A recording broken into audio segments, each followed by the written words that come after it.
नमस्कार मेरे दोस्तों, मैं गुलशन आप सभी का स्वागत करती हूँ। दोस्तों, मैं आज बात करूंगी उत्पीड़न के बारे में, जिसे हम अंग्रेजी में हरासमेंट कहते हैं।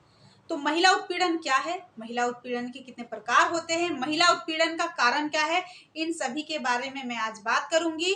तो इसके लिए आप मेरे वीडियो में अंत तक बने रहें और साथ ही मेरे वीडियो को लाइक और चैनल को सब्सक्राइब जरूर कर लें।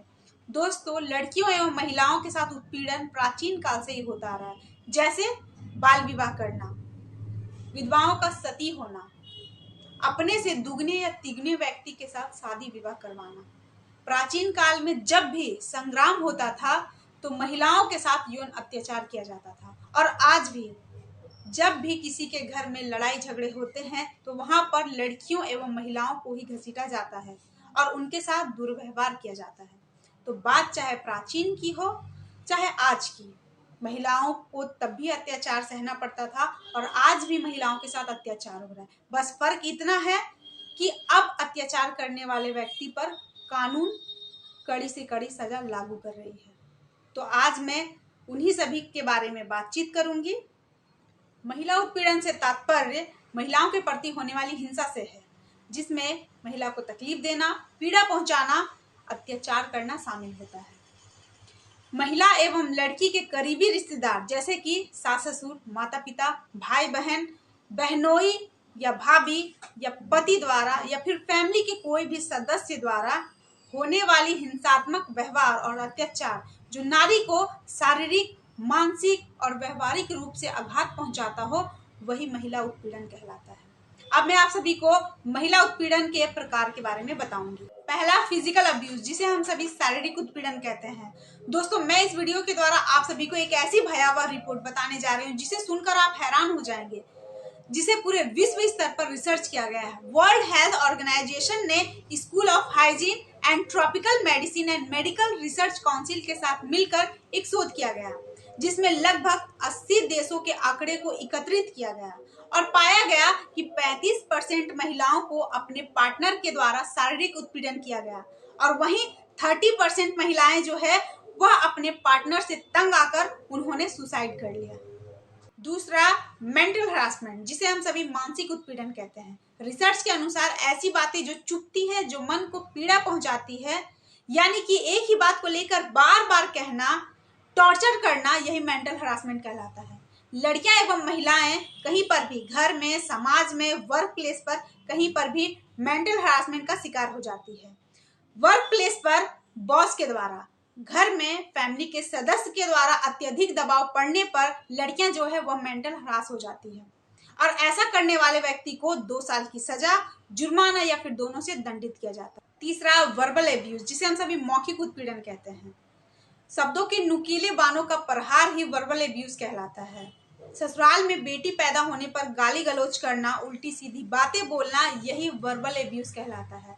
और सबसे शर्म की बात यह है कि इस तरह की घटना जो है वह एक महिला के द्वारा ही किया जाता है, यानी कि ससुराल में ननद, सास, जेठानी, देवरानी या कोई भी जो वहाँ पे महिला है उसके द्वारा ही इस तरह की जो घटना जो है वह घटित होती है। तो ऐसा करने वाले व्यक्ति पर भी सजा लागू होती है और उसे जुर्माना भी देना पड़ सकता है। चौथा, इकोनॉमिक एक्सप्लॉयटेशन, जिसे हम सभी आर्थिक उत्पीड़न कहते हैं। आर्थिक उत्पीड़न का तात्पर्य जब एक पति अपनी पत्नी के जीवन को आर्थिक स्रोत के आधार पर अत्यधिक नियंत्रित कर देता है, तब उसे आर्थिक उत्पीड़न कहते हैं। पति अपने पत्नी से जबरदस्ती कागजातों पर सिग्नेचर करवाने तथा चीजों को बेचने के लिए उस पर दबाव बनाता है, या अपने आर्थिक उन्नति के लिए अपनी पत्नी को वेश्यावृत्ति करने पर मजबूर करता है, और ऐसा ना करने पर उसे एक कमरे में जानवरों की तरह बंद कर देता है, उसके साथ मारपीट करता है। तो सच कहें तो इस तरह के अपराध को देखकर मन में एक भयंकर आक्रोश पैदा होता है कि जिसे जीवन साथी समझते हैं वही जीवन का अंत करने पर तुला रहता है। तो ऐसा करने वाले व्यक्ति को 3 सालों की सजा, जुर्माना या फिर दोनों से दंडित किया जाता है। पांचवा, सेक्सुअल हरासमेंट, जिसे हम सभी यौन उत्पीड़न कहते हैं। एक रिसर्च के अनुसार भारत में हर 29 मिनट में एक महिला के साथ रेप किया जाता है। रेप के इस आंकड़े को देख के बड़ा आश्चर्य होता है कि जिस भारत में लड़की और महिला को माता और देवी समझकर पूजा जाता है, वहीं दूसरी तरफ उसे उपभोग की वस्तु समझकर उसके साथ इस तरह का व्यवहार किया जाता है। आजकल हर एक दिन इस तरह के सेक्सुअल हरासमेंट की जो खबरें हैं वह मीडिया द्वारा या न्यूज़पेपर के द्वारा हम सभी तक पहुंचाया जाता है। जो बड़ी बड़ी खबरें होती हैं वह तो हम सभी तक पहुंच जाता है, लेकिन कुछ ऐसे भी खबरें होती हैं जिसे सामाजिक लोक लज्जा के कारण उसे प्रदर्शित नहीं किया जाता। तो इस तरह की घटना को अंजाम देने वाले व्यक्ति को धारा 1 के अनुसार 3 सालों की सजा, जुर्माना या फिर दोनों से दंडित किया जाता है। छठा, सोशल ऑपरेशन, जिसे हम सभी सामाजिक उत्पीड़न कहते हैं। जॉब करने वाली लड़की एवं महिला को घर से लेकर ऑफिस तक होने वाले दबाव को ही सोशल ऑपरेशन कहा जाता है। सिर्फ लड़की या महिला समझकर उसे कई तरह के कार्यों को करने नहीं दिया जाता है, क्योंकि लड़की का मतलब कमजोरी का प्रतीक समझते हैं और इसलिए उसे कई तरह के कार्यों से वंचित रखा जाता है। और इस तरह के होने वाले हरकतों के कारण वह लड़की एवं महिला जो है वह तनाव में आ जाती है, क्योंकि वह हर कार्य करने के लिए कैपेबल होती है, लेकिन फिर भी उसे कार्य करने नहीं दिया जाता। तो ऐसे में सोशल ऑपरेशन के अंतर्गत मेंटल हरासमेंट, इकोनॉमिक एक्सप्लॉयटेशन और वर्बल एब्यूज जो है वह शामिल होता है। अब मैं आप सभी को बताती हूँ कि महिला उत्पीड़न का कारण क्या है। तो भारत में नहीं बल्कि विश्व के सभी समाजों में लगभग पुरुषों की ही प्रधानता पाई जाती है, क्योंकि पुरुषों को शक्ति का प्रतीक माना जाता है।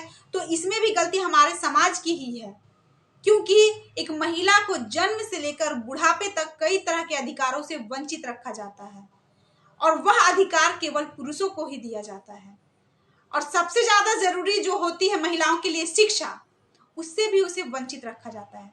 तो महिलाओं को शिक्षा ना मिलने के कारण वह कभी भी इंडिपेंडेंट नहीं हो पाती और ना ही वह कभी अपने अधिकारों को जान पाती है। अर्थात किसी पुरुष पर या किसी अन्य व्यक्ति पर निर्भर होना ही उत्पीड़न का कारण होता है। धन्यवाद। जय हिंद, जय भारत।